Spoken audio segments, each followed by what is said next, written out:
नमो तुझ नमो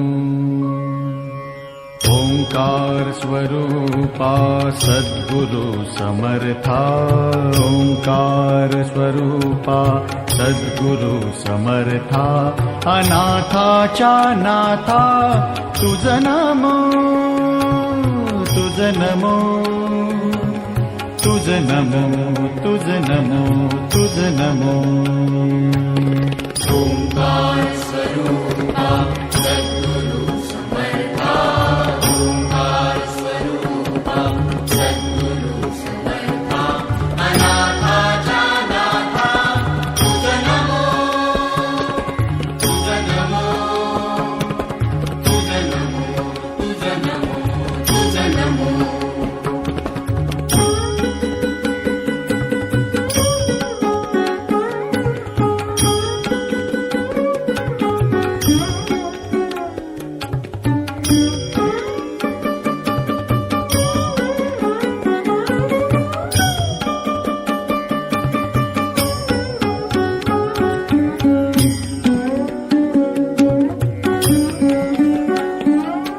नमो माय बापा गुरु कृपाधना तोडिया बंधना माया मोहा मोहजाळ माझे कोण निरशील तुझ वीण दयाळा सद्गुरुराया तुझ नमो तुझ नमो तुझ नमो तुझ नमो तुझ नमो तुझ नमो तुझ नमो तुझ नमो तुझ नमो ओंकार स्वरूपा सद्गुरु समर्था ओंकार स्वरूपा सद्गुरु समर्था अनाथाच्या नाथा तुझ नमो तुझ नमो तुझ नमो तुझ नमो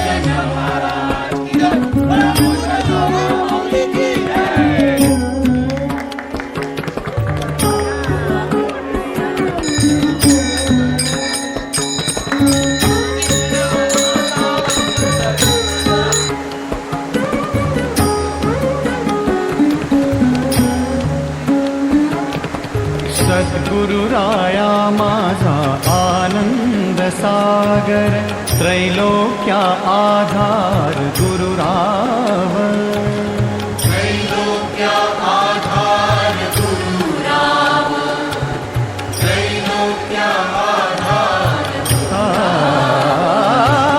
गुरुराव स्वामी असे स्वयं प्रकाश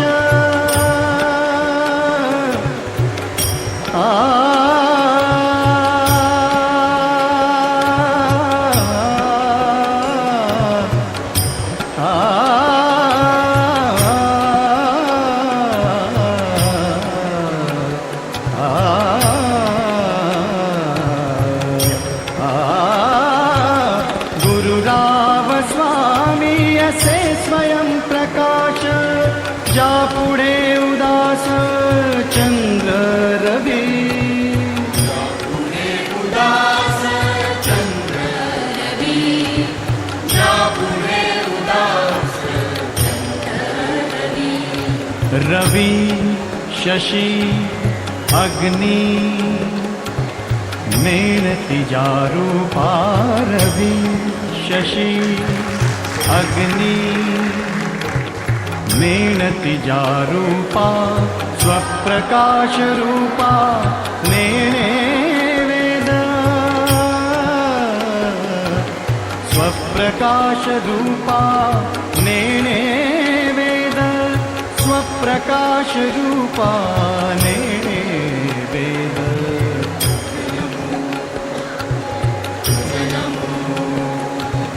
स्वप्रकाश रूपा तुझ नमो तुझ नमो तुझ नमो तुझ नमो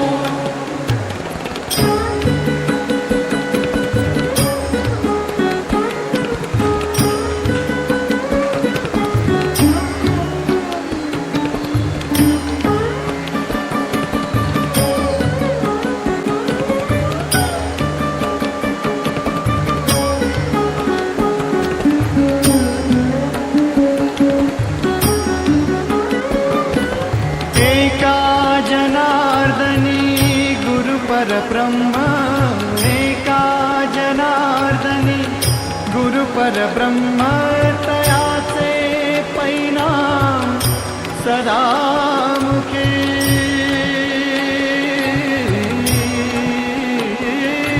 तयाचे परिणाम सदामुखी तयाचे परिणाम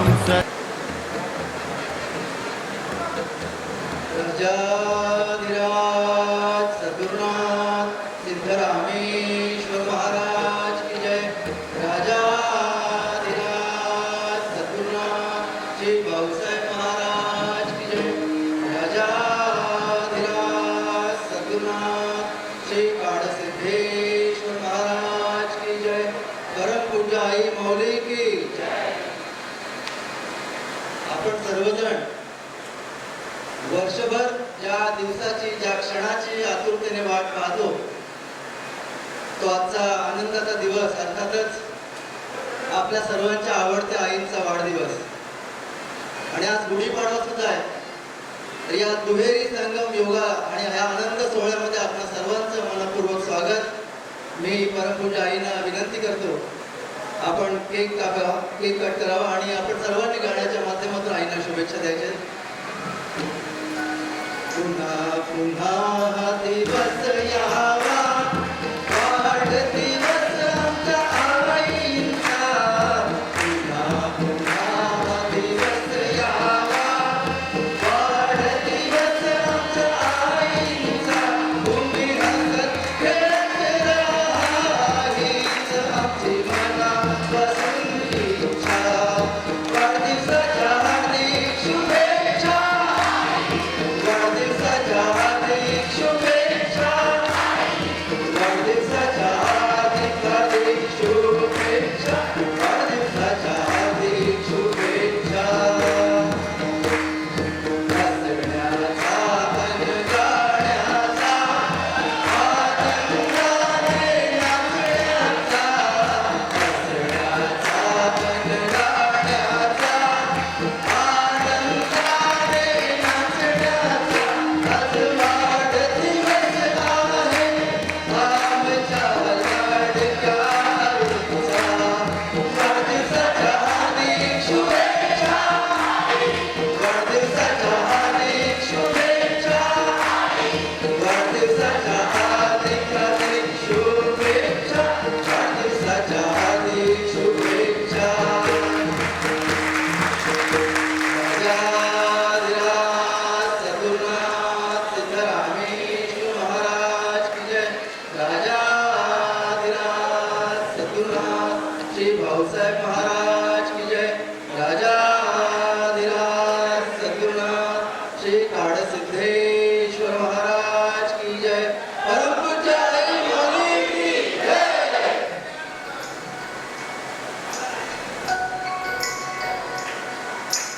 आई आई मी तुझं लाडकी आई तुझ्या या पिल्लाला एक नजर दे आई तुझ्या प्रेमाचा मी भुकेला सदा तुझ्या भेटीची बदला लागली गगनी आई आई म्हणून तुझं नाव सर्वांनी सुरुवातीला स्वामी महाराजांच्या नावाचा जय जयकार करायचा।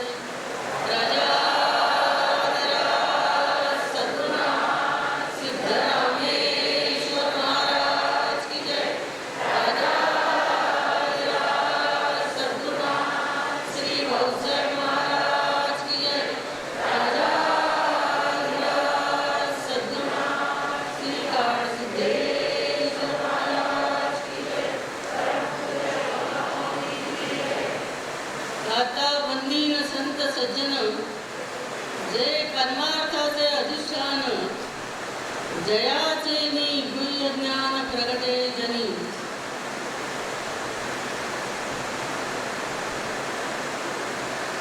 वास्तविक आपल्या या लहान लहान मुलांनी जे कार्यक्रम सादर केले आमच्या वाढदिवसानिमित्त त्यांचं पहिलं आधी कौतुक केलं पाहिजे। बघा ना 2-3 वर्षाच्या मुली इथे येऊन नाचत होत्या.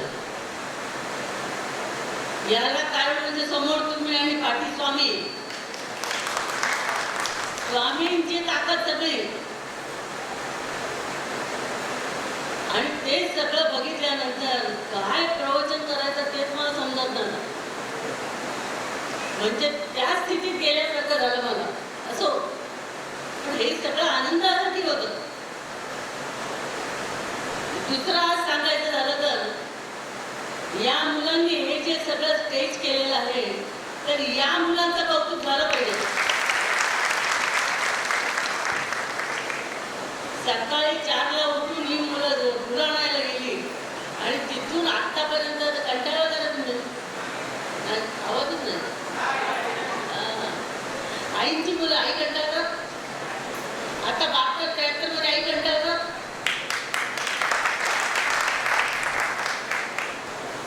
तुम्ही पण कंटाळता कामा नाही. आम्हाला तर वाटतं रात्रभर चालू राहावं. फक्त महाराज पाठी पाहिजे, समोर तुम्ही पाहिजे. तर दुसरी शाबासकी आणि दुसरं कौतुक आपण करायचंय जेवण खोलीतल्या सगळ्या विद्यार्थ्यांचं, त्या मुलांचं, की ज्यांनी तुमची पोटाची पण व्यवस्था केलेली आहे. आणि बाकीच्यांचं तर काय सांगायलाच नको. इथे आता तुम्ही म्हणाल त्या ठराविक मुलांचं कौतुक करतात, तसं नाही. सगळ्यांचं कौतुक आणि प्रत्येक जण काम करतो इथे. माझ्या सगळं तुम्ही म्हणाल आई आज मस्त आरामात आलेले आहेत, पण यांचे प्रत्येक फोन मला येत होते. काय चाललंय, कुठे काय थांबलंय. म्हणजे त्यांच्यापेक्षा वेगळं काम मला होतं. असं पण मला महाराजांच्या पासून ही सवय आहे की उशिरा कार्यक्रम झाले तरी कंटाळायचं नाही. महाराज आम्हाला मोहरीच्या कार्यक्रमाला आम्ही जायचो आणि तो कार्यक्रम झाल्यावर रात्री 12-1ला आम्ही निघायचो. महाराज मोहरीला थांबायचे नाही. महाराज म्हणायचे चला निघायचं, आता झोपत जायचं. आणि आम्ही सकाळी 4ला मठात आल्यावर 4ला गेल्यावर आता महाराजांचं अंतरून घालून आम्ही महाराजांना सांगायचो तुम्हाला काय आता थकवा आला असेल तर मी दूध त्याचे करून दूध प्या आणि मग झोपा. आणि महाराजचे घ्यायचे आणि झोपायचे. पण झोपल्यावर महाराज बघायचे ही झोपली आहे का. मला म्हणायचे मी म्हातारा म्हणून झोपलो, तू का झोपलीस. 4 वाजले आता 1 तासाने 1.5 तासाने आपलं काकड आरती चालू होईल, तू का झोपलीस. खूप बाकीची कामं कर. आता आम्ही 4ला काय कामं करणार. बॅगेतले सगळे कपडे काढायचे, धुवायला साबणाच्या बादलीत भरायचे, ती सगळी तयारी करायची आणि काकड आरतीनंतर चालू होईपर्यंत चक्क बसून राहायचं. कारण महाराजांनी इकडून तिकडं तोंड केल्यानंतर आपण जागा दिसलं पाहिजे. पण 2 तासासाठी ते म्हणाले मी म्हातारा झालो 95-97 वर्ष, तू का बघते. बघा म्हणजे स्वामींचा भर कशावर होता. तरुणांनी त्यांच्यासारखंच राहिलं पाहिजे, म्हाताऱ्यांची कॉपी करायची नाही. म्हणून मी तसं काय करत नाही. माझी कॉपी तुम्ही करूच शकत नाही. असं म्हणजे ही सवय मला पहिल्यापासून आहे. उशिरापर्यंत यायचं, उशिरा जेवायचं, उशिरा झोपायचं, पुन्हा सकाळी लवकर उठायचं. त्यामुळे मला काही ते नवीन वाटत नाही. असो, तर हे सगळं आता इथे बघितल्यानंतर असं वाटतं डोळ्यात किती साठवून ठेव. कारण थोड्या वेळाने मला सगळं उतरवतील, हे सगळं काही उतरवतील. म्हणून तिकडे बघून डोळ्यामध्ये ते सगळं भरून ठेवायचं की घरी गेल्यावर डोळे पण केलं सगळं दिसलं पाहिजे आपल्याला. तो आनंद परत आपल्याला अनुभवता आला पाहिजे. आणि त्याचं म्हणजे काय, आदल्या दिवशी मला माझ्याजवळ झोपते मुलगी तिला विचार, आदल्या दिवशी मला 2-3 वाजेपर्यंत झोप नाही. उद्या कार्यक्रम आहे, कसा होईल, वेळेवर होईल ना, सगळ्यांचं सगळं व्यवस्थित होईल ना, म्हणून झोप नाही. आणि दुसऱ्या दिवशी इतका आनंद की म्हणून झोप नाही. म्हणजे अति आनंद सुद्धा आपल्याला झोपू देत नाही. म्हणजे हे 3 दिवस आमचे असेच जातात. पण सकाळी उठून बघावं तर तुमच्या तरी डोळ्याभोवती काळा येत नाही, येत नाही. कारण हा आनंद वेगळा आहे सत्संगाचा. आणि सत्संगाचा आनंद ज्यांनी चाखलेला आहे कधीच सोडणार नाही. म्हणून किती त्रास झाला महाराजांजवळ राहिल्यानंतर, महाराजांच्याकडून नाही व्हायचा त्रास, बाकीच्यांकडून व्हायचा, तरी तो आम्ही सहन करत होतो. का तर आनंदासाठी उभी करत राहू, घरात राहून रडत बसायचो, हे झालं नाही, ते झालं नाही, ते झालं. त्याच्यापेक्षा तिथे जाऊन आरामात राहिलं नव्हतं. आणि अशा मोठ्या संतांवर राहिल्यामुळे, कारण संतांनी काय म्हणतात, उदंड हुडकावे संत सापडे प्रचितीचा महंत, प्रचिती विण स्वहित होणार नाही. उदंड हुडकावे संत, भरपूर संत हुडकावे. कशासाठी? प्रचितीचा संत मिळाला पाहिजे, त्यांना प्रचिती पाहिजे, त्या आनंदाची प्रचिती पाहिजे, त्या परब्रह्माची प्रचिती पाहिजे. आणि त्याच्याकडे गेल्यानंतरच आपलं बरं होईल. म्हणजे ज्यांना हा सहवास मिळाला आहे, आपलं बाकी कुठलं वाटते दुसरं ना. आमच्याकडे राहायला आमचं स्वतःचं घर, ना गाडी, ना मठ, तरी सुद्धा आम्ही भाग्यवान. कारण आम्ही याला महत्वच देत नाही. आणि महाराज जिवंत असताना सुद्धा, महाराज मठ देत असून सुद्धा मी घेतलं नाही मठ. बघा, म्हणजे माझ्या ब्लडमध्येच ते नव्हतं. आपण राहिलो कशासाठी? स्वामींकडे एक वेळ आशीर्वादासाठी. एकदा स्वामींचा जर आशीर्वाद मिळाला, आयुष्यभर आपल्याला काही कमी पडणार नाही. आणि तुम्हाला खरंच सांगतो मी, जरी आमचा मठ नाही, आमचा मठ ते हिसकावून घेतला कोणी, ज्याने घेतलं त्याच्या हाताखाली 25 मठ आहेत. पण आम्ही जरी मठ नसला तरी आम्ही स्वामींसाठी बस. स्वामी मिळालेत ना आपल्याला. अर्जुनाला कृष्ण मिळाला आणि दुर्योधनाला सैन्य मिळालं. आणि सांगितलं त्याने मगाशी की विजय कुठे आहे? जिथे सद्गुरू आहेत, जिथे धनुर्धारी अर्जुन आहे आणि भगवान श्रीकृष्ण आहेत, तिथे विजय हा ठरलेलाच आहे. तर ज्या ठिकाणी सद्गुरू आहेत आणि सत्शिष्य आहे, तिथे विजय हा ठरलेलाच आहे. तर महाराज मला म्हणाले, तुझ्याकडे एवढं भांडवल आहे. भांडवल म्हणजे एवढ्या गोष्टी संतांच्या बद्दल. मला इतके वर्ष, तू 40 वर्ष, 45 वर्ष तू माझ्याजवळ राहिली, एवढ्या गोष्टी तुझ्याकडे, नुसतं तोंड उघड, तुझ्या पाठी माणसं लागतील. हा आशीर्वाद महाराजांनी दिलेला आहे. म्हणजे काय इथेच असं नाही, मी कुठेही जाऊन माणसं गोळा करू शकते, कारण गुरूंचा आशीर्वाद आहे. आणि दुसरा आशीर्वाद त्यांनी काय दिला? तू निज वस्तूला लक्षात ठेव. निज वस्तूकडे लक्षात ठेव, तर ज्ञान मार्ग सामर्थ्य चढतो. एवढंच नाही, तर निज वस्तूकडे लक्षात ठेवल्यावर तुला काहीच कमी पडणार नाही. बघा, आता इथलं भाडं भरायचं, इथला सगळा जेवणाचा खर्च करायचा, हे सगळं करायचं, तरी सुद्धा आम्ही घाबरत नाही. मुलं पण घाबरत नाही. आता मला सांगायला आले, तुमच्या वाढदिवसाला एकही पैसा द्यायचा नाही, आम्ही साजरा करणार. बघा काय मुलं, महाराजांनी दिली, मी मोठमोठ्या करत नाही. महाराजांनी ही सगळी व्यवस्था करून ठेवली. महाराजांना माहिती होतं पुढे हे लोक ऐकणार नाही, व्यवस्था करायला पाहिजे मला. म्हणून महाराजांनी पहिली मुलांची व्यवस्था करून दिली. पुढे या हॉल बिल सगळ्यासाठी पैसे भरण्यासाठी स्पॉन्सर दिले आणून आम्हाला. ते आम्हाला म्हणाले, आज आम्ही जेवण देणार, पुढच्या कार्यक्रमाला आम्ही जेवण देणार. आमच्याकडे लाईन आहे, लाईन लागलेली आहे. आमचे पैसे खर्च होतात का? आणि ही सगळी व्यवस्था कोण करतो? सद्गुरू करतात. पण सद्गुरूंना आपण प्रसन्न करून घेतलेलं आहे. गुरु संतोष मात्रेनं सिद्धी भवती शाश्वती. गुरूंचा संतोष, त्याला शाश्वत सिद्धी प्राप्त होते. पण गुरूंचा संतोष पाहिजे. गुरु जर रागवले तर या जगातला ब्रह्मा विष्णू महेश नाही, कोणी तुम्हाला मदत करू शकत नाही. इतकी गुरूंची ताकद आहे, इतकं त्यांचं सामर्थ्य आहे. अहो, त्यांनी प्रत्यक्ष परमात्म्याला प्रसन्न केलेलं असतं. म्हणून तुम्ही म्हणता, गुरु साक्षात परब्रह्म तस्मै श्री गुरुवे नमः. परब्रह्माला प्रसन्न केलेलं असतं. मग त्यांना आमच्याकडे काय मागायची गरज नाही. उलट तेच आम्हाला सांभाळतात. मला एकदा महाराज म्हणाले की बघ, तुला मुलगा नाही म्हणून तुला काय वाईट वाटतं का? अजिबात नाही. का वाईट वाटत नाही? कारण जगातले आपण बघतो मारामाऱ्या. तेव्हा म्हटलं आपण माझ्यात आहोत.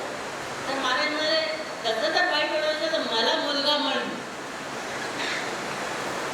आणि मला मुलगा म्हटल्यानंतर हा मुलगा तुझ्याकडे पैसे मागणार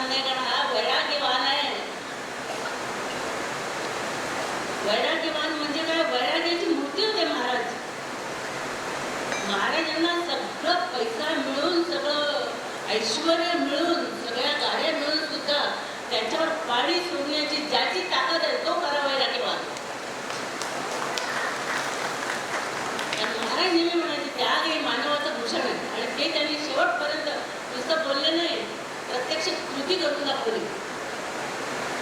राजवाड्यात करणारे महाराज पत्राच्या खोलीत राहिले तरी सुद्धा महाराजांच्या डोळ्यातून एक टिपूच नाही. महाराज म्हणायचे मी पुढे गेलो तर हे सगळे येणार मला शोधत.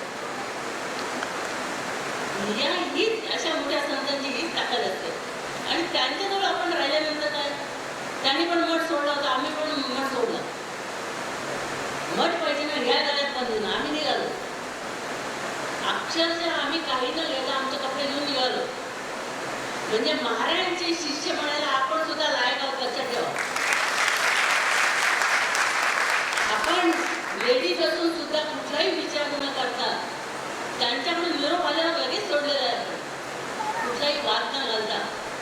असो तर आजचा दिवस मला जो वाढदिवसाचा तुम्हाला सांगायचा होता, तर मी या सगळ्यात तुम्हाला महाराजांच्या गोष्टी सांगितली. वास्तविक आजचा दिवस जो आहे, या आजचा दिवस म्हणजे बघा इतकी वर्षात गुढीपाडवा माझ्या वाढदिवसाला आज आलेला आहे. म्हणजे 72 वर्षात माझ्या 19 मार्चच्या दिवशी गुढीपाडवा आलेला नाही, याच वर्षी आला.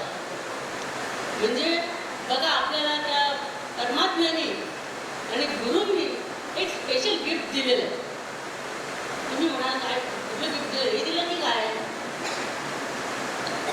असलं गिफ्ट नाही, असं गिफ्ट दिलं की तुम्ही आजचा कार्यक्रम साजरा करायला, उत्साह साजरा करायला तुम्हाला शक्ती दिली आणि जिवंत ठेवलं. हीच तर मोठी कृपा आहे. आपल्याला आज चांगल्या स्थितीत महाराजांनी ठेवलेलं आहे. हीच देवाची कृपा आहे का? पैसे मिळणं, गाड्या मिळणं ही कृपा आहे का? नाही, आपल्याला जिवंत ठेवलं म्हणून ही खरी गिफ्ट आजच्या दिवशी आपल्याला सद्गुरूंकडून आणि परमात्म्याकडून म्हणजे देवाकडून मिळालेली. म्हणून आपण तुम्हाला आम्ही सगळ्यांनी त्या देवाचं स्मरण रोज करायला पाहिजे, सत्संग करायला पाहिजे. कशासाठी? कारण आपल्याला आपलं जे आयुष्याचं गणित आहे ते आपल्याला माहिती नाही. कुठलं गणित? की कोण किती दिवस राहणार आहे याचं गणित आपल्याला कोणालाही माहिती नाही. बघा तुम्हाला जर गावाला जायचं असेल आणि तुम्ही बघता की गाडी आपली 11 वाजता आहे, कशाला गडबड करा? 10 वाजता घरातून निघू शांतपणे, कारण माहिती आहे गाडी किती वाजता येते. पण ते ज्याला गाडी माहिती नसते तो सारखा गडबड करतो, चला चला गाडी नाही, चला चला गाडी नाही. असं जे माहिती आहे त्याच्यासाठी गडबड करायची गरज नाही. जे माहिती नाही आहे त्याच्यासाठी तुम्ही ठरावी तातडी परमार्थाची, परमार्थासाठी तुम्ही गडबड करायला पाहिजे. कारण तारीख कोणाला माहिती नाही, जीवनाचं गणित कोणाला माहिती नाही. म्हणून आपण प्रत्येकाने या सत्संग केला पाहिजे. कारण गौतम बुद्धांनी काय म्हटलं की ईश्वरांनी तुम्हाला अनेक गोष्टी फ्री दिलेल्या आहेत. फ्री दिल्या म्हणजे काय? त्याच्याबद्दल तुमच्याकडून पैसे घेतलेले नाहीत. त्यांनी हवा दिली तुम्हाला घेण्यासाठी फ्री.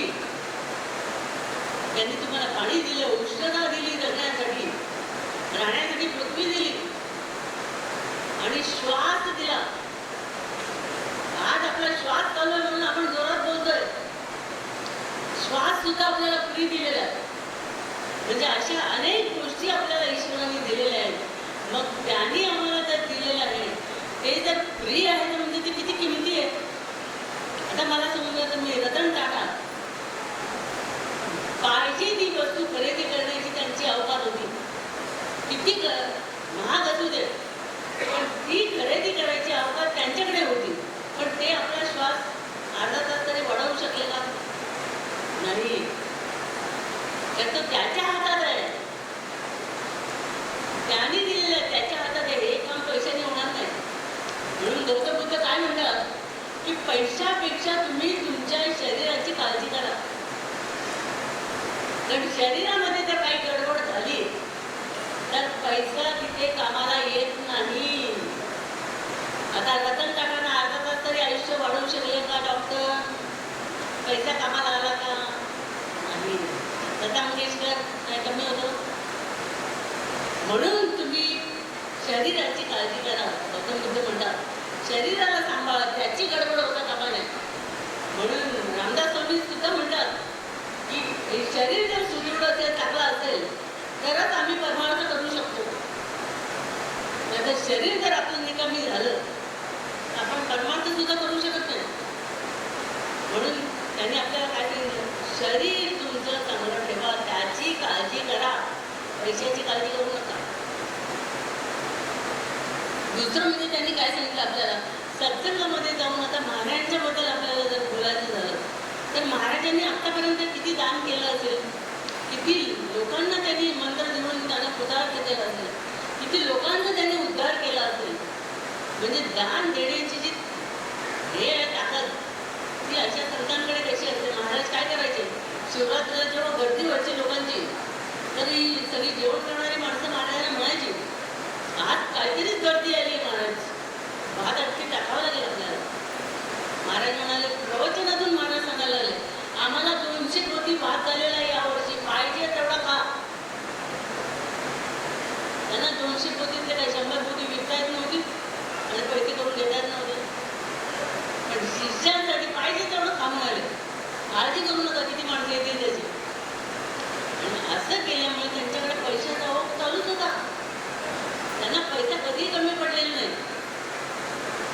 म्हणून आणि एकदा मी महाराजांना म्हटलं की माझा वाढदिवस 19 मार्चला आणि महाराजांचा वाढदिवस एप्रिल महिन्यात. मी महाराजांना म्हटलं स्वामी तुमच्यापेक्षा मी 1 महिन्यानी मोठी आहे, माझा वाढदिवस मार्चमध्ये, तुमचा एप्रिलमध्ये. म्हणाले मग काय, आई मुलापेक्षा मोठीच असते. असं उत्तर दिलं त्यांनी. म्हणजे मला निरुत्तर करून टाकलं त्यांनी. आणि हाच प्रश्न पुढच्या वर्षी मी परत विचारला की आता महाराज काय उत्तर देतात बघूया. पुढच्या वर्षी सेम क्वेश्चन मी विचारला तर महाराज म्हणाला हो बरोबर आहे, आई मुलापेक्षा मोठीच असते. पुढच्या वर्षी सुद्धा सेम उत्तर आलं. आणि तिसऱ्या वर्षी पुन्हा मी सेम क्वेश्चन विचारला. असं लागोपाठ मी 3 वर्ष महाराज काय उत्तर देतात तेवढं मला बघायचं होतं. 3 वर्ष महाराजांनी सेम उत्तर दिलं. मग महाराज मला म्हणाले बघा स्वामी रामकृष्णांना जेव्हा त्यांचं लग्न ठरलं आणि शारदा मातांना ते बघायला गेले, म्हणजे घरातले लोक म्हणायला लागले की यांना आता देवाचं काली मातेचं एवढं भेट लागलेलं आहे की आई आई आई आई आई. म्हणून ते म्हणाले घरातले लोक याचं आता लग्न केलं पाहिजे. म्हणून त्यांनी एक मुलगी बघायला गेले ते आणि घरातले वडील काका मामा सगळे त्यांच्याबरोबर गेले. तेव्हा घरातल्या आई वडिलांनी त्यांना 3 रुपये दिले होते. जर काय चुकामूक झाली कशाला काय लागले पैसे ते घेऊन ठेव भाड्यासाठी. 3 रुपये त्यावेळी हे त्यांच्या खिशात होते. आणि शारदा मातांना ते बघायला गेले. शारदा माता समोरून आल्या आणि त्यांना त्यांनी बघितल्याबरोबर त्यांना चक्क काली माता दिसली त्यांच्यामध्ये. म्हणाले ही तर जगदंबेचा अवतार आहे. ते लगेच उठले आणि त्यांनी तिला साष्टांग नमस्कार घातला शारदा मातेला आणि खिशात जे 3 रुपये दिलेले होते ते तिच्या पायावर घातले. तेव्हा ते सगळे बरोबरचे वडील काका वगैरे म्हणाले अरे काय आपण या मुलीला बघायला आलो आहे, तिच्याकडे पाय पडतो. ते म्हणाले ती साक्षात जगदंबा आहे, साक्षात काली मातेचं स्वरूप आहे. आणि असं झाल्यानंतर पुढे त्याचं लग्न झाल्यानंतर काही वर्षांनी शारदा मातेने त्यांना विचारलं की आपल्याला एक मूल झालं पाहिजे, कारण ज्याला मूल नसतं त्याला बाहेर जगामध्ये मान मिळत नाही.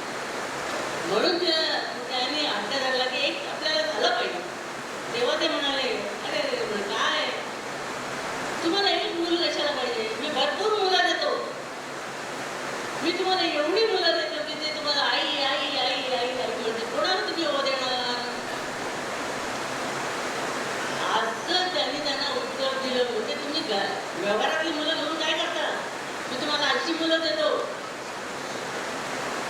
आणि तेच उदाहरण महाराज मला म्हणाले, आई म्हणाले विद्या आमची बहीण कोल्हापूरला आली होती आणि ती स्वामी आणि आम्ही मठातून उतरताना ती समोर दिसली आम्हाला. स्वामी म्हणाले हे विद्या तुला मुलं किती. ती म्हणाली 2. काय 2 मुलं एवढी जरा सांगते. बघ आमची शोभाला किती मुलं आहेत. म्हणजे महाराज मला म्हणाले, अरे एका मुलाची आई काय होते, त्याला भरपूर मुलं तर तो आई आई आई म्हणणार आहे. पण ही सगळी व्यवस्था कोणाची? महाराजांची. महाराजांनी ही मुलं दिली आणि ही मुलं म्हणून आपल्याला आई म्हणतात. महाराजांनी नाव ठेवलं, मुलापेक्षा आई मोठी असते. म्हणजे बघा, सद्गुरू तुम्हाला कुठे नेऊन बसवतात आणि काय काय आशीर्वाद देतात हे सामान्य लोकांना कळणार नाही. सामान्य लोक तर आमच्यासारख्या लोकांना म्हणतात की काय मूर्ख आहेत, काय सांगतायत. पण समर्थ म्हणतात, समर्थाचा पुत्र मूर्ख जगी तरी सामर्थ्य असे त्याचे अंगी, म्हणून तुम्हाला संतांची सलगी मी करतो. समर्थांचा पुत्र जगाच्या दृष्टीने मूर्ख असतो, पण त्याच्याकडे खरं सामर्थ्य असतं. आणि म्हणून हे सामर्थ्य तुमच्याकडून शक्ती मिळते, सामर्थ्य मिळतं, म्हणून मी तुमची सलगी करतो. म्हणून मी तुम्हाला सोडत नाही, तुमच्या जवळ असतो नेहमी.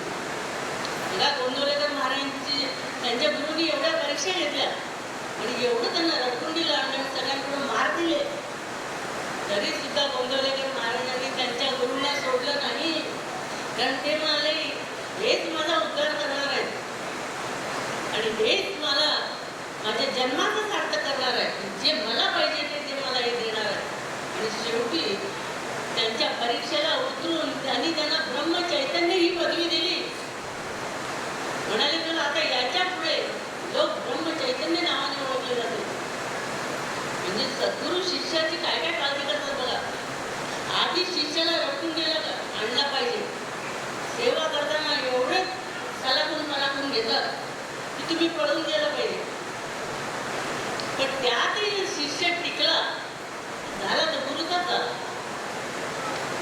आणि मग गुरुचा झाल्यानंतर काय, इथे बघा, तुम्हाला कोणी जरा पुढं ट्रेनमध्ये तुम्ही जर 4थी सीटवर मागितलं बसायला, बसू द्या ना, माझ्या जरा पाय दुखतात, बसू देतात. पण गुरु आपल्या आसनावर शिष्याला बसवतात. आपल्या सारिके करीती तात्काळ नाही, काळ वेळ तयार आला.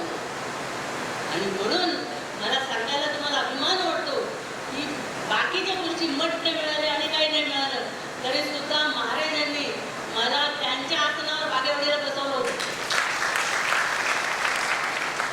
स्वतः महाराज सतरंजीवर बसले आणि हे काही स्वप्न नाही, बागेवाडीच्या सगळ्या लोकांनी बघितलं. आणि काही लोकांना ते रुजलं पण नाही की काय महाराजांच्या आसनावर. महाराज म्हणाले, तुला कोण काय बोललं तर काय माझी अक्कल काढताय, मला समजत नाही. तुम्ही गुरुची अक्कल काढता आडवांनो. तुम्ही माझं ऐकायला का तुमचं मी ऐकायचं.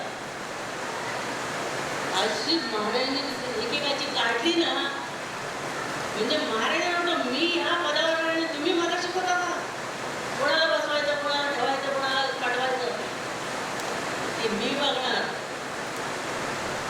आणि महाराज सुद्धा म्हणायचे, मी माझ्या मनाने काही करत नाही, त्याची आज्ञा येईल तसं करतो. आतली आज्ञा, जी आज्ञा ती आज्ञा खरी असते त्यांच्यासाठी, आतून जे येईल ते. म्हणून संतांच्या बद्दल आपण कुठली गोष्ट असं मानू शकत नाही की ते असेच आहेत, त्यांनी असंच केलं पाहिजे, असंच खाल्लं पाहिजे, काही नाही. त्यांच्याबद्दल आपल्याला काही सांगताच येत नाही, कारण ते अवर्णनीय. कुठल्याही त्यांच्याबद्दल आपण तर्क करू शकत नाही. आणि अशी जी संत आहेत, उच्च कोटीचे संत, असे संत आपल्याला भेटले. आणि ते भेटल्यानंतर एकदा शिष्याने अर्जुनाने विचारलं, देवा तुला कुठे शोधायचं एवढ्या सगळ्या ब्रह्मांडामध्ये. तेव्हा त्यांनी सांगितलं, नाहम वसामी वैकुंठे, मी वैकुंठात नाही. नाहम वसामी वैकुंठे योगिनाम हृदय रहो, योगींच्या हृदयात नाही. मत भक्ता यत्र गायंती, माझे भक्त जिथे माझं गायन करतात, माझ्यासाठी गातात, माझं भजन करतात, माझं स्मरण करतात, माझ्यावर प्रेम करतात, तिथेच मला ओळखून काढ. आता इथे महाराज आहेत की नाही, त्याच्याशिवाय तुम्ही बसलाय का? भूक लागेल का? संत असला तर बघा, संतांचं अस्तित्व जिथे असतं तिथेच आपल्याला आनंद मिळतो. आता बाहेर आपण गेलो, किती फिरायला गेलो, काय हॉटेलमध्ये गेलो, थोड्या वेळाने आनंद कमी होऊन जातो, पण इथला आनंद कमी होत नाही. ज्याला मनापासून परमार्थाची आवड आहे त्याचा आनंद बिलकुल कमी होत नाही. फुल चार्ज, जेवायची गरजच नसते त्याला. आता माझं पोट तर फुल भरलेलं आहे. बाबूने मगाशी चॉकलेट आणून दिलं, बोला चॉकलेट खायला टाकलेला दिसत आहे, काही नाही. परत एकदा आपलं प्रवचन राजा बिराज म्हटल्यानंतर त्या शक्तीने आपला कब्जा घेऊन टाकला आणि पुन्हा ती पहिल्यासारखी पॉवर आणि ती शक्ती आपल्याला मिळते, म्हणून आपण त्यांना सोडत नाही. पुन्हा आजचा दिवस आपला सगळ्यांचा आनंदाचा गेला आणि असाच आनंद पुन्हा आपल्याला 26 तारखेला पण मिळवायचा आहे. लक्षात ठेवा, त्या दिवशी भाऊसाहेब महाराजांचा वाढदिवस आहे. म्हणजे भाऊसाहेब महाराजांचा वाढदिवस, रामदास स्वामींचा वाढदिवस आणि श्रीराम प्रभूंचा वाढदिवस तिघांचे एकाच दिवशी, आणि तो पण आपण वाढदिवस साजरा करणार आहोत. त्याच्यानंतर त्या कार्यक्रम म्हणजे गुरुलिंग महाराजांचे मठ बघायला आपण गेलो होतो आणि तिथे जाऊन आपण त्यांचं सगळं ते वाचलं पुस्तकात आणि ठरवलं की त्यांचा पण वाढदिवस आणि पुण्यतिथी आपण करायची. म्हणजे याच महिन्यात 30 तारखेला आणि 31 तारखेला 2 दिवस सलग कार्यक्रम आहे. तो म्हणजे 1 दिवस पुण्यतिथी आणि 1 दिवस त्यांचा वाढदिवस गुरुलिंग जंगम महाराजांचा. गोरेगावच्या मठात हे वाढदिवस होत नव्हते. भाऊसाहेब महाराजांची पुण्यतिथी सुद्धा होत नव्हती, आम्ही चालू केली. पण भाऊसाहेब महाराज आपल्याकडचे म्हणजे काय, त्यांच्या स्वतः गुरुदेव रानडेंनी म्हटलेलं आहे की मस्तक मैखाना. तिथे गेल्यानंतर एक नशा येते त्यांच्याजवळ बसल्यानंतर, जी पिणाऱ्यांना नशा येते त्याच्यापेक्षा अनेक पटीने ती नशा वेगळी असते. म्हणजे अशी जे संतान त्यांनी म्हटले की आपले भाऊसाहेब महाराज म्हणजे एक पॉवरफुल इंजिन आहे. एक इंजिन 25-27 डबे ओढतं. म्हणजे गुरुनं काय म्हटलं, पॉवरफुल इंजिन. म्हणजे हे ज्याने अनुभव घेतलाय ना त्यांचा आपण वाचावं म्हणजे तुम्हाला समजेल की गुरुची ताकद काय आहे. म्हणून प्रत्येकाने गुरुगीता नक्की वाचत जा. गुरुगीतेमध्ये संबंध गुरुंबद्दल सांगितलेलं आहे आणि हे जर तुम्ही वाचलं, संस्कृत वाचता आलं नाही तरी हरकत नाही, खाली दिलेला मराठी अर्थ वाचत जा आणि मग तुम्हाला कळेल की आपल्याला जी पॉवर मिळते ती फक्त गुरुंकडून मिळते. म्हणून गुरुगीता सुद्धा आपण वाचली पाहिजे. म्हणजे आता आपल्याला हे जे 2-3 वाढदिवस साजरे करायचे आणि पुढच्या महिन्यात आपले आवडते सद्गुरू काळकेतेश्वर महाराजांचा वाढदिवस आहे. एप्रिल महिन्यामध्ये मी या मुलांना म्हटलं की असंच डेकोरेशन आपलं महाराजांच्या वाढदिवसाला पण करायला पाहिजे. ते म्हणतात आई करू ना, याच्यामध्ये वेगळं करू.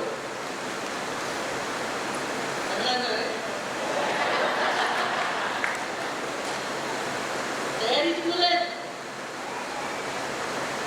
आज तुम्हाला सांगतो या मुलांच्या बद्दल, इथे सगळं सकाळी खणून ठेवलं होतं आणि त्या खणून ठेवल्यानंतर तिकडून भाईंच्या रूमवरून इथे भांडी आणायची. ते टेम्पोतून आणतात, पण टेम्पो येईल कसा, खणून ठेवलंय सगळं. तर या मुलाने प्रत्येकाने डोक्यावरून भांडी आणून इथे ठेवली, तेव्हा तुम्हाला जेवण मिळणार. आता अर्धी मुलांनी ते काम केलं, अर्ध्या मुलांनी स्टेजवरचं काम केलं आणि अर्ध्या मुलांनी जेवणाचं काम केलं. पण आम्हाला सांगितलं ना आम्ही जमलो म्हणून, पण मला वाटलं बापरे, म्हटलं काय कामं करतात ही मुलं. 4 वाजेपासून बापू थकलेला दिसतो का बघा. तर बाबू आपला मुलं शोधतो बरोबर. बाबूच काय सगळे तसेच आहेत. मला विद्याताई म्हणाल्या की काय तुमच्या मामाचं तुमच्याबद्दल खूप बोलतात भाऊ आमचे. मला म्हणतात तुमच्या मुलांबद्दल काय बोलायला सुद्धा तुला महाराजांनी चांगली मुलं दिली आणि काही न करता दिली आहेत बरं का, सेवेचं फळ आहे. तर म्हणाले की काय कामं करतात ती मुलं. अरे डेकोरेशन असं आम्ही कुठे बघितलेलं नाही. असं डेकोरेशन काय म्हणाले, गोरगावचं पडायला असं काय बघायला मिळालं मला. बघा, आतून आवड पाहिजे, आतून उत्साह पाहिजे, आतून शक्ती पाहिजे आणि जी शक्ती तिकडून येते म्हणून त्यांना पण पकडलं पाहिजे. इतके कार्यक्रम आपल्याला साजरे करायचे आणि त्याच्यानंतर एप्रिलमध्ये कोल्हापूरला कार्यक्रम ते लोक आज आलेले आहेत माझ्याकडे तारीख घ्यायला. तर तुम्हाला चेंज म्हणून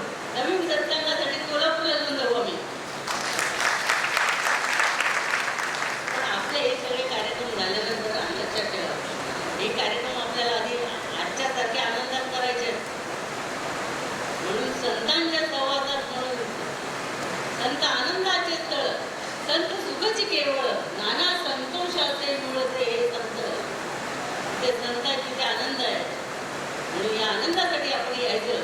म्हणून आजच्या वाढदिवसानिमित्त आणि गुढीपाडव्याचा वाढदिवस आपल्याला, गुढी म्हणजे बघा गुढी उभारलेली दिसली का तुम्हाला?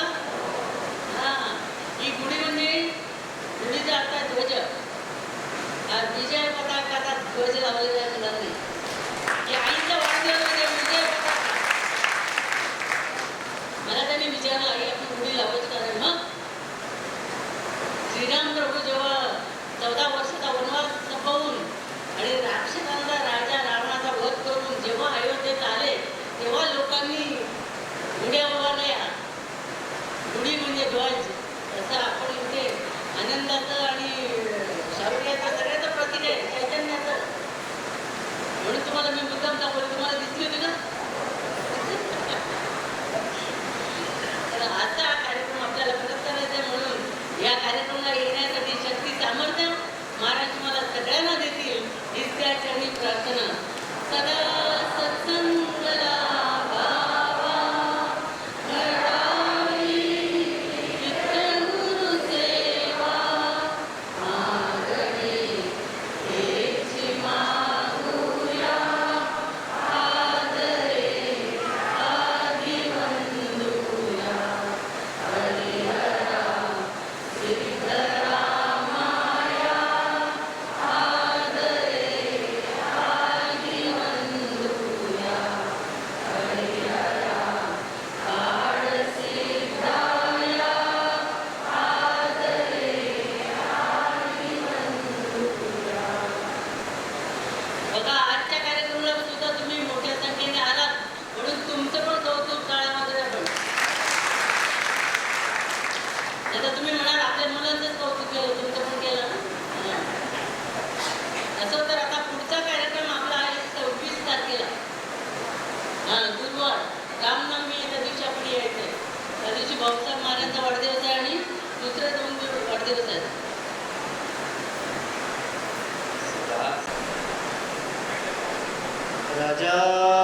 राजाधिराज सद्गुरुनाथ सिद्धरामेश्वर महाराज की जय.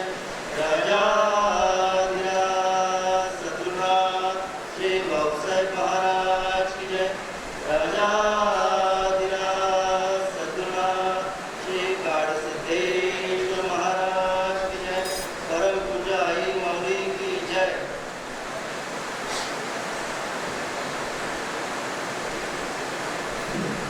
अगोदर मला एक शेर आठवतो, तो बोलतो. ना इज्जत ना शोहरत बड़ी चीज है, ना दौलत हुकूमत बड़ी चीज है.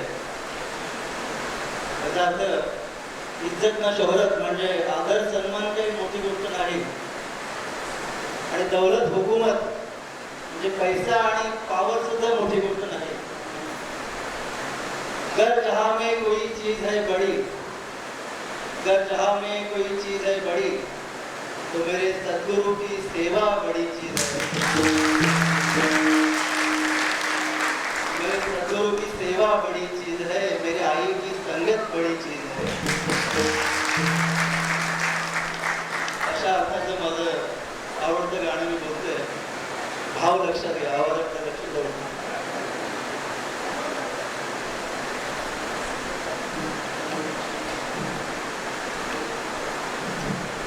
मेरे सतगुरु तेरी नौकरी सबसे बढ़िया है सबसे करीब. मेरे सद्गुरु तेरी नौकरी सबसे बढ़िया है सबसे करीब. तेरे दरबार की हाजिरी सबसे बढ़िया है सबसे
पूज्य आई माऊली की जय.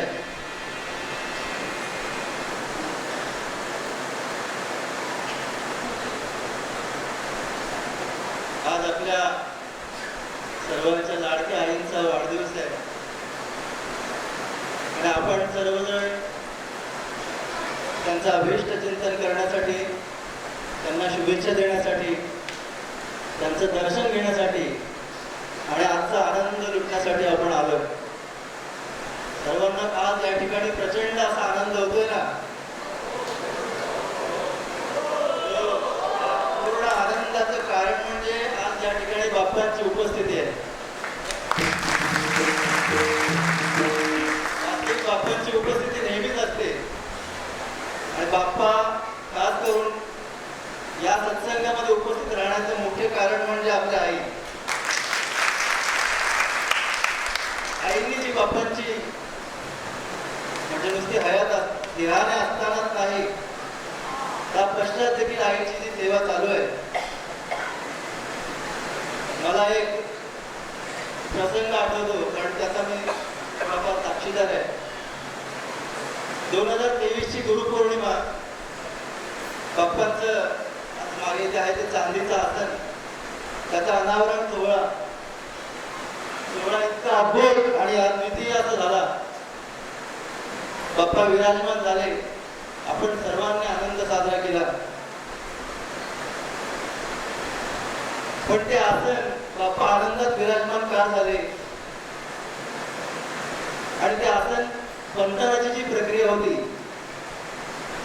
साधारण 3 ते 3.5 महिने त्याच्यावर काम चाललं आणि ते बनवत असताना आईंनी जी मेहनत घेतली म्हणजे तिथे कोणी नेता राजा बसणार नाहीये, तर त्रैलोक्याचे अधिपती असलेले आपले सद्गुरू बसणार आहेत. त्या आसनावर आसनस्थ होणार आहेत. म्हणून ते सर्व बाजूनी परिपूर्ण असावं, यात किंचितही त्याच्यामध्ये काही राहिलं असं नाव ठेवता येऊ नये याची परिपूर्ण काळजी आईने घेतली. साधारणतः मार्च महिन्यामध्ये आपण आसन बनवायची याची अनाउन्समेंट झाली.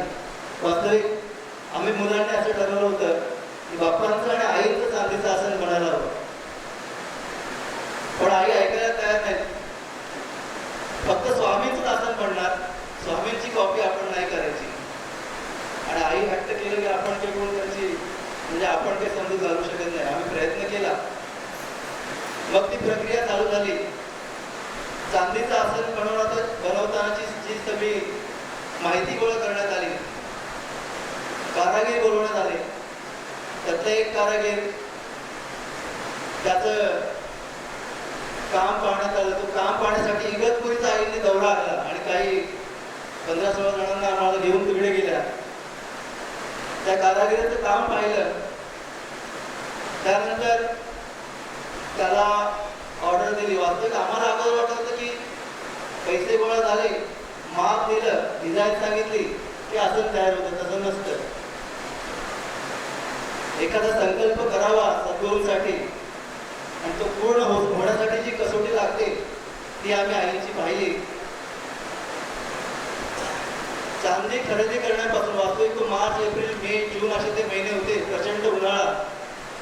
उत्तम दर्जाची चांदी कुठे मिळेल, त्यातल्या त्यात थोडा कमी भाव करून कोण देईल, यासाठी कमीत कमी 20-25 दुकानं आपण पाहिली, म्हणजे आईनी पाहिली. उत्तम दर्जाची चांदी घेऊन आल्या. कारागिराला ऑर्डर दिल्यानंतर लाकडामध्ये कोणतीही भेसळ होऊ नये म्हणून तो कारागीर राहत असलेल्या ठिकाणी दहिसर मिरवणूकचा मधला तो विभाग, छोट्या छोट्या गल्लींमधून आई जवळजवळ रोज जात होत्या. आपले इथले कार्यक्रम सोडले तर त्या आसनाची जी डिझाईन होती, माप देण्यात आलं होतं, म्हणजे डिझाईन मध्ये जराही कुठे कसं राहता कामा नये किंवा त्यात कोणताही फॉल्ट असू नये, लाकडाची गुणवत्ता सर्व गोष्टी पाहण्यासाठी आई रोज तासन-तास तिथे बसत होत्या. म्हणजे सकाळी 10:30-11ला निघालेल्या आई फक्त चहा घेऊन आणि कधी कधी 4:30-5 वाजायचे. ते काम समोर बघत बसायचे आई. आणि मग आम्हाला विचारायचे वाजले किती. आम्ही म्हटलं 4:30 वाजले. अरे बापरे, आता जेवायचे तुम्ही जेव्हा मी काहीतरी दूध पिऊन घेते. 3-3.5 महिने जवळजवळ. आणि साधारणतः मध्यावर लाकडाचा जो ढाचा आहे तो तयार झाला आणि आपला कार्यक्रम होता. त्या कार्यक्रमादरम्यान त्या कारागिराने ते जोडून ठेवलं आणि कार्यक्रम संपल्यानंतर दुसऱ्या दिवशी आम्ही तिथे गेलो. आम्ही आसन बघून एवढे खुश झालो. ढाची डिझाईन वगैरे इतकी छान होती, आम्हाला खूप आवडला. आई बघत बसल्या आणि बघितलं लगेच आईने सांगितलं की आसनाची उंची कमी झाली.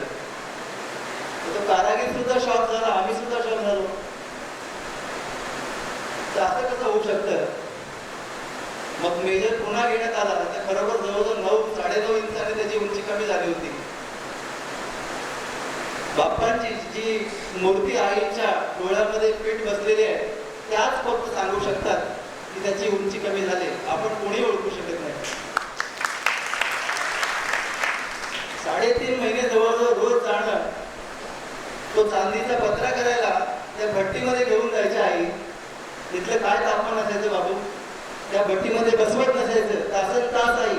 का? कारण त्या असणारा जो गेज वापरला जाणार जाडी चांदीची ती चढवताना त्याने कुठे पातळ करू नये वगैरे वगैरे सगळ्या गोष्टी स्वतः हातात लावून बघायच्या. जायची, वाईट वाटायची की आई आपण नको, पण नाही, त्यांनी कुणावर सहज सोडलं नाही ते. म्हणजे बाप्पा देहाने असताना देहाने नसताना सुद्धा आई देहाने आहेत, सोबत आहेत. आणि म्हणून बाप्पा आईंच्या सर्व कार्यक्रमांमध्ये सतत सोबत असतात. आसन परिपूर्ण झालं, अनावरण झालं.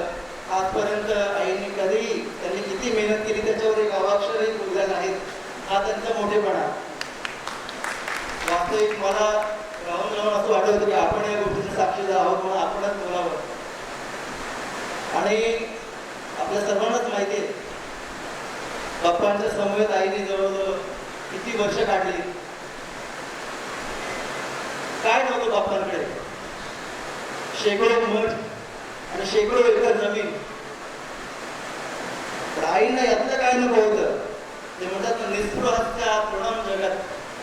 आई निस्पृह आहे, त्यांना काही नको असलं. गवताच्या काडीप्रमाणे बाकी सर्व गोष्टी समजतात. भगवंताकडे फक्त भगवंतालाच मागितलं पाहिजे हे त्यांनी जाणलं होतं आणि म्हणून त्यांनी बाप्पांनाच मागितलं आणि म्हणून बाप्पा जसं आपल्याला महाभारतातली गोष्ट आई सांगतात. अर्जुनाने जसं श्रीकृष्णाला मागितलं, महाभारत घडलंच नव्हतं जर 5 गावं अर्जुनाला पांडवांना दिली असती दुर्योधनाने, पण त्याला ती द्यायचीच नव्हती. ती वृत्तीच वाईट होती. दुर्योधन आणि अर्जुन दोघं जण श्रीकृष्णांकडे पोहोचले, निद्रावस्थेत होते. दुर्योधन अगोदर गेला कारण त्याचं लक्ष होतं 18 औक्षणी महानारायणी सेना, ती जर आपल्याला मिळाली आपल्याला युद्ध जिंकता येईल. अगोदर गेला आणि ती निद्रावस्थेत असताना त्यांच्या डोक्याशी बसला आणि डोक्यात गेला. अर्जुन उशिरा आला, चरणाजवळ बसला आणि त्याने श्रीकृष्णांच्या हृदयात स्थान निर्माण केलं आणि शेवटी विजय अर्जुनाचा झाला. इतिहास हेच आपल्याला सांगतो की भगवंत भेटल्यानंतर भगवंताला ज्याने मागितलं विजय त्याचा निश्चित आहे. आणि हा सर्व जो आनंद आहे याला केवळ आणि केवळ आई, याच आईमुळेच हा आनंद आहे. आणि अशा आईसोबत सेवा करताना, सत्संग करताना आम्ही स्वतःला परम भाग्याचे समजतो की आईने आम्हाला जवळ ठेवले, आम्हाला मुलं सांगतात. आणि म्हणून अशा आईंना मी आपल्या सर्वांकडून प्रार्थना करतो बाप्पांना की आपल्या आईंना उदंड दीर्घायुष्य द्या, जेणेकरून हा सत्संग असाच वर्षानुवर्ष पुढे चालावा. म्हणून बाप्पांनी त्यांना उदंड आयु आरोग्य द्यावं ही बाप्पांना प्रार्थना करतो. इथे थांबतो. राजा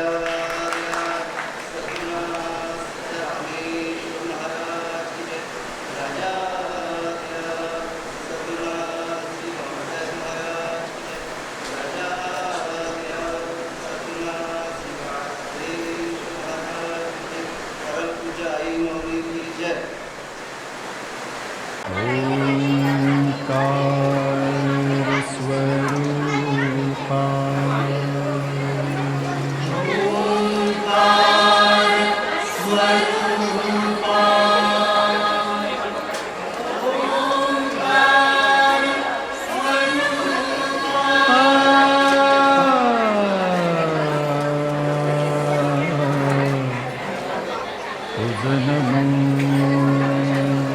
तुझ नमो